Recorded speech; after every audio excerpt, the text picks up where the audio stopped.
Hi everybody, I'm Erin and this is Waiting Moose. Today I'm going to do my February wrap-up. I had a really crappy month in February because I went on vacation and I loved my vacation. I had a fantastic vacation, but I had no time to read. I had so little time to read, it was crazy. I didn't read a lot of books in February. Even my audiobook listening was way down compared to what I usually do. I kind of got stuck on Dracula and I didn't get past that and I never actually finished it. We're going to talk about the books I did finish and we'll go from there. I started out the month listening to Call of the Wild by Jack London. Now this is a classic. It was written in like 1900 something. Most of you have probably read it because everybody has. It's a children's book, but it's a very grim children's book. I'm going to be honest. I was not expecting Call of the Wild to be quite so vicious. I guess I live in a different time. And it was awful. It was horrible. So that was a bit of a surprise. I gave it 3 or 4 stars still because for what it is, it was a great book. I really appreciated what was done there. So that was the first book that I finished in February. Then I listened to Winter Stroll, which is by Ellen Hildebrand. It's the second book in the Winter series.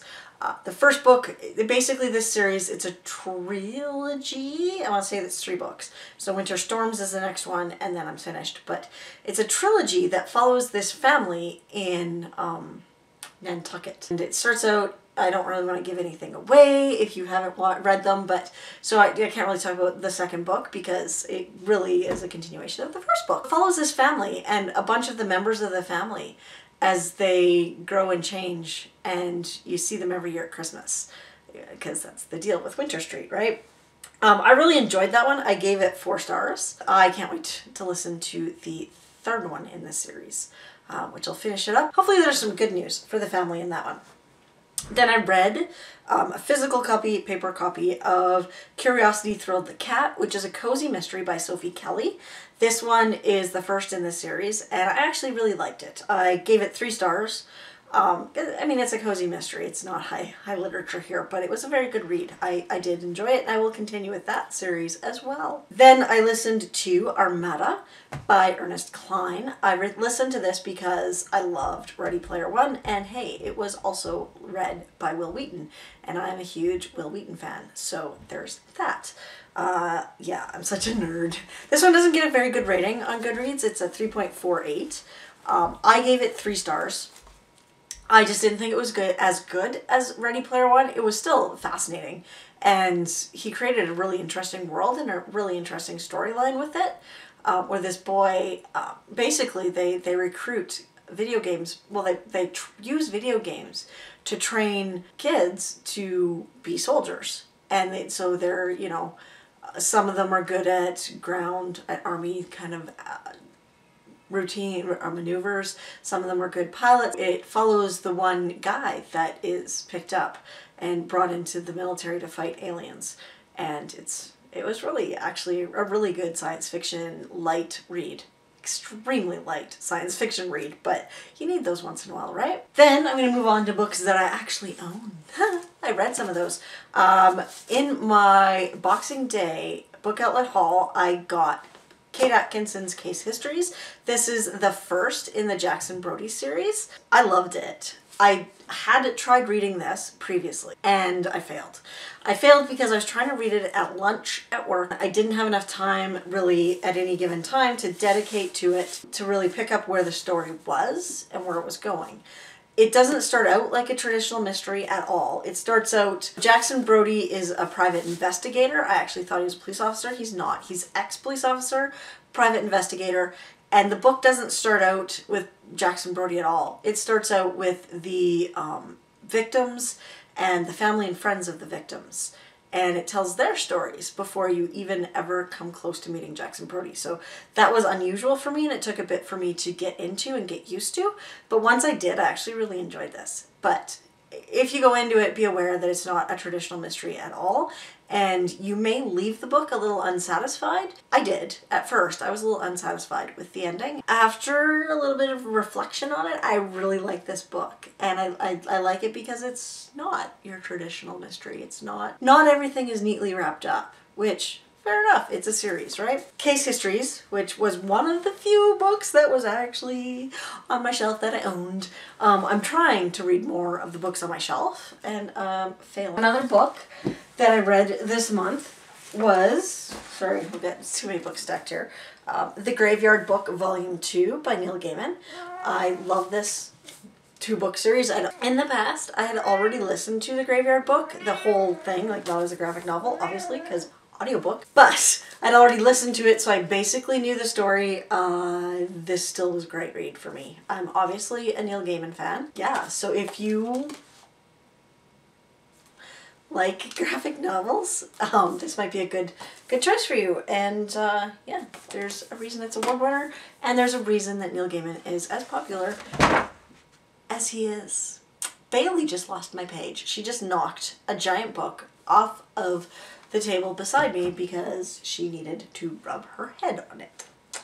And then finally, for my book club, my real life book club, they chose I Let You Go by Claire McIntosh as the read for February-March. I'm not going to be able to make it to the meeting, sadly, because I think I've got plans that weekend. But so I read the book anyway, because come on, you have to read the book. And I was so pleasantly surprised with this sucker. It's a thriller, and it's written by a former police officer, former British police officer. It's set in Britain. Absolutely recommend this for anyone that loves a thriller. I will give, I'm not someone that normally does trigger warnings. I'm sorry, that's just not what I do, but I felt like this one actually deserves some trigger warnings for abuse and sexual violence. So that's kind of, it's not, I mean, it's a thriller. It goes places maybe that are a little darker than we're used to. So I will say that I'm a little disappointed in my month because I'm pretty sure I had at least 2 more books planned. I haven't looked at my TBR for February, but I had these 2 books sitting in a stacked little pile, and I'm pretty sure I was planning to read them this month. I had Ian Rankin's Black and Blue and John Scalzi's Red Shirts. I got to neither of them. I didn't even get started on them. So that was a bummer. Those are going back on my, I really want to read these and I really want to read them soon shelf. And then finally, I'm going to do a quick little, M reading as soon as I figure out, I don't know, oh, I was well past that. I was up here somewhere. Okay, sorry, my cat knocked off the table, lost my page. Just for the record, I'm at about page 190. This is Wolf Hall by Hilary Mantel. Now, it's a big chunker, and I'm going to be honest. I'm not the wisest vacation book picker. I took this on vacation. I took this and Case Histories. I finished Case Histories the first day by the pool because I didn't have that much left to read. And then I started Wolf Hall, which isn't really vacation reading. I'm just going to go out on a limb and say that right now. It's not what people would normally take for vacation reading, but I'm loving it. I really am. It is a time period and a king, King Henry VIII, who I don't really know about. I haven't watched the Boleyn movies. I know a little about it in that Henry VIII has lots of people killed and goes through wives like you wouldn't believe. But I don't really know much about it beyond what you see in maybe the odd little half-hour documentary, hour-long documentary. So this is a lot of new territory for me. It's a slow read. So I'm on page 190-ish.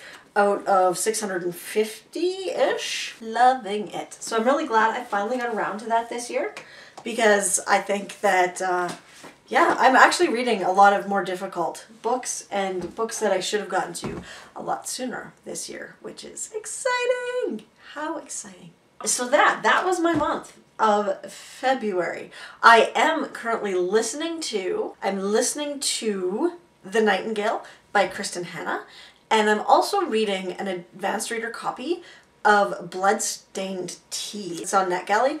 Yeah, Bloodstained Tea by Amy Tasukada. Amy Tasukada. That's going to be it. Set in Japan. And so far it's really fascinating, but I'm only on like chapter 2, so let's not get too crazy ahead of ourselves. But yeah, that's right up my alley again with Japanese mafia, Korean mafia. There's a whole lot of stuff going on in this book, and I'm really excited to be reading it. I'm so thankful that I ended up getting that on NetGalley. I'm trying to stay current with those. It's not always easy.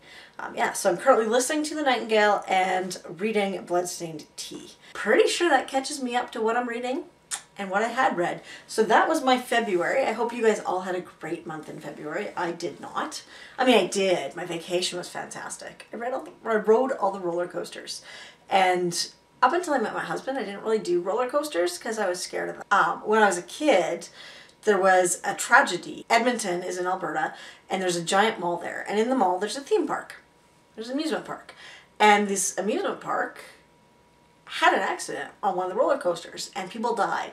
The roller coaster actually went off the tracks, and yeah, people died. It was the roller coaster that had the loops, and so most of my life I've been terrified to go on a roller coaster that was like a big person roller coaster, the kind of adult rides with loops and things, crazy things like that. And so on this trip, I've done big roller coasters before, but really only the one in Vegas at the New York.